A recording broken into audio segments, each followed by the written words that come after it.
Good morning, aspirants. Hope all of you are in good health.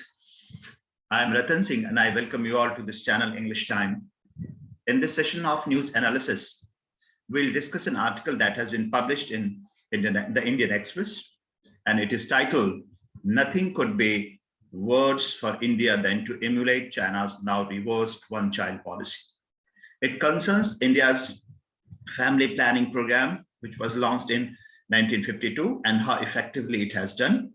At the same time, it looks into the proposed two-child policy by some of the states in India. So let's begin with the analysis. Dear students, it's a known fact that India is a country that hosts 16% of the world's total population, and it has only 2.45% of the global surface area and 4% water resources. And according to the UN Department of Economic and Social Affairs estimates, India's population will reach 1.5 billion by 2030. So by 2030, India will be home to 1.5 billion people, and in that case, it will be probably surpassing China.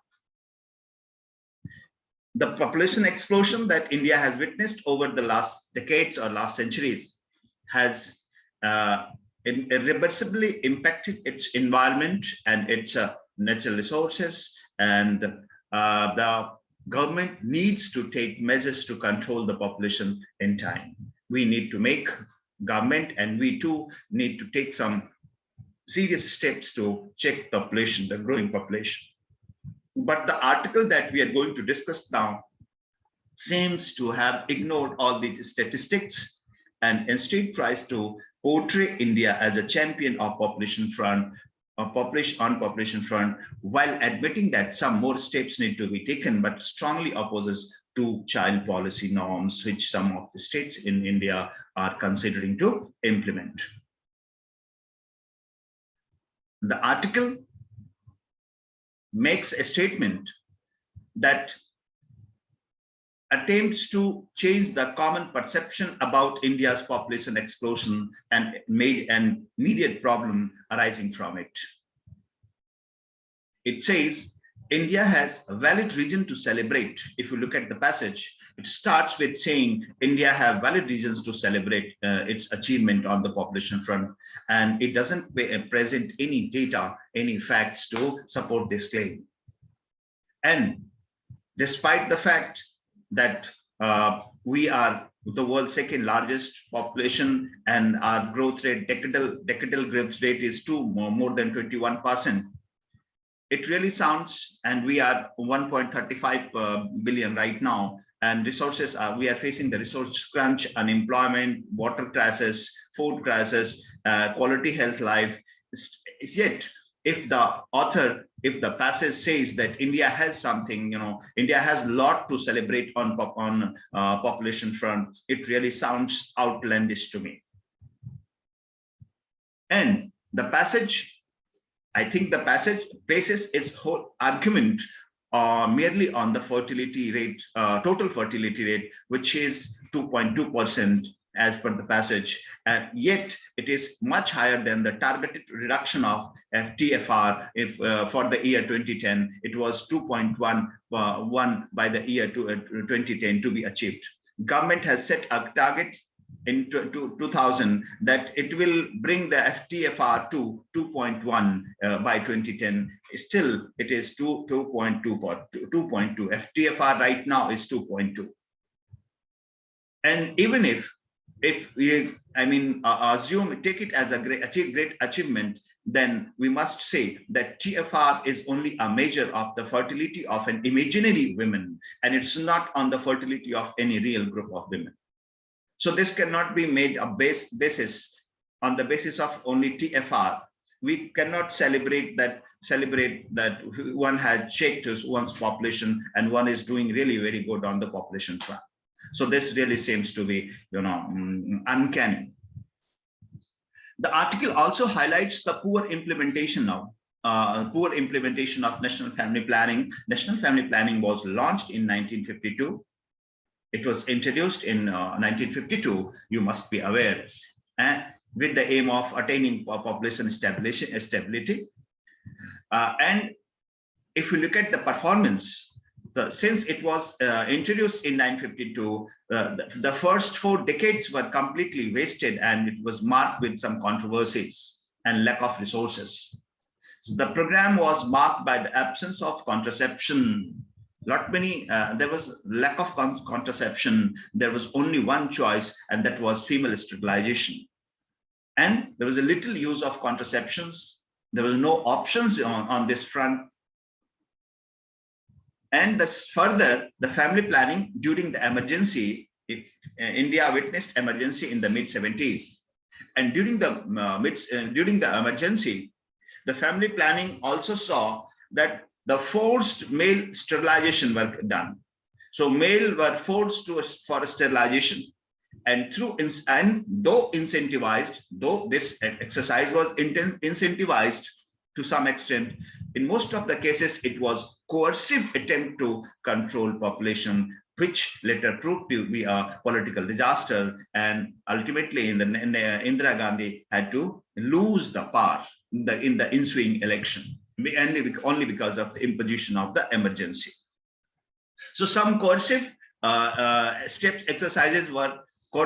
were taken to control the population during emergency, and it's known to all of us.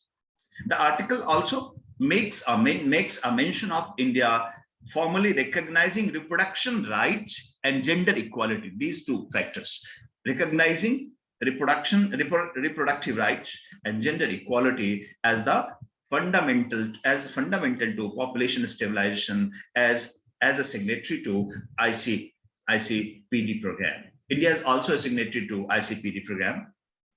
And the author, if you look at the language, if you look at the tone, the author seems to be very critical of the two-child policy, which is to be launched by some of the Indian states.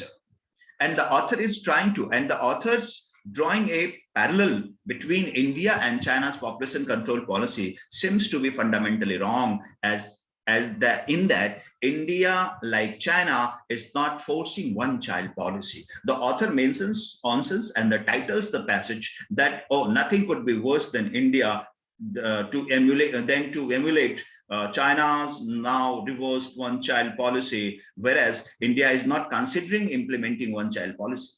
So comparing India's two-child policy with that of China's one-child policy, it's unfair. India is not forcing one-child policy. India is not a despotic country. India is not going to coerce someone to, of course, it's incentivizing the program, as we know. That though I haven't gone through it very well, but if we look at the this policy, it's only to incentivize those who abide by this two-child norms, and it's a good effort on the part of the government to control population, because India is facing that population explosion. So the author's argument that India need not worry about reducing population front seems to be based on the premise that population in India will stabilize on its own without any conscious human intervention. Author is saying, fine, India has done a lot on population front and it will stabilize. And it seems that author is basing its argument on the premise that the population in India will stabilize on its own, and no conscious human intervention or intervention on the part of government is needed. And whatever efforts have been made so far, though not very effective, yet India has successfully reduced its population. This is what the main contention of author is. And that's why if some states think of implementing two-child policy, it's not good, it's not advisable, and the author criticizes this. Besides, basing the inference on the TFR predicted for 2100 year 2100 seems ridiculous. And it has based its inference on the TFR. If you look at the text of the article, the author mentions that India, that as per the prediction, the TFR would be 1.3 by 2100.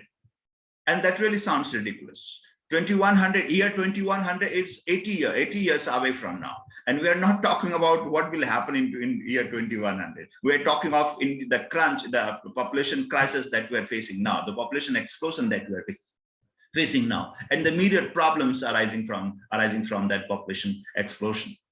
And we are not talking about 2100. So that really is ridiculous. That really sounds ridiculous. Though the passage talks of making some family planning, more effective by proposing 3 actions. The author of the passage proposes 3 actions to be taken for family planning, and that they are laying emphasis on vasectomies.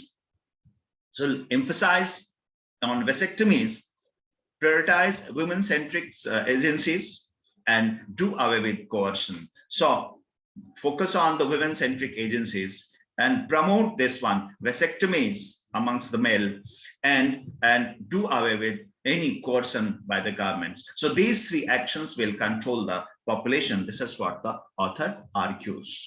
And it seems to discount the role of the two-child policy as it by referring to it as coercive. The author refers to those two-child policy as coercive, and according to the author, who seems to have forgotten to take into account, it appears that author have forgotten to take into account the consideration that India's rank in the United Nations Human Development Index, how poorly India performs in this United Nations Human Development Index.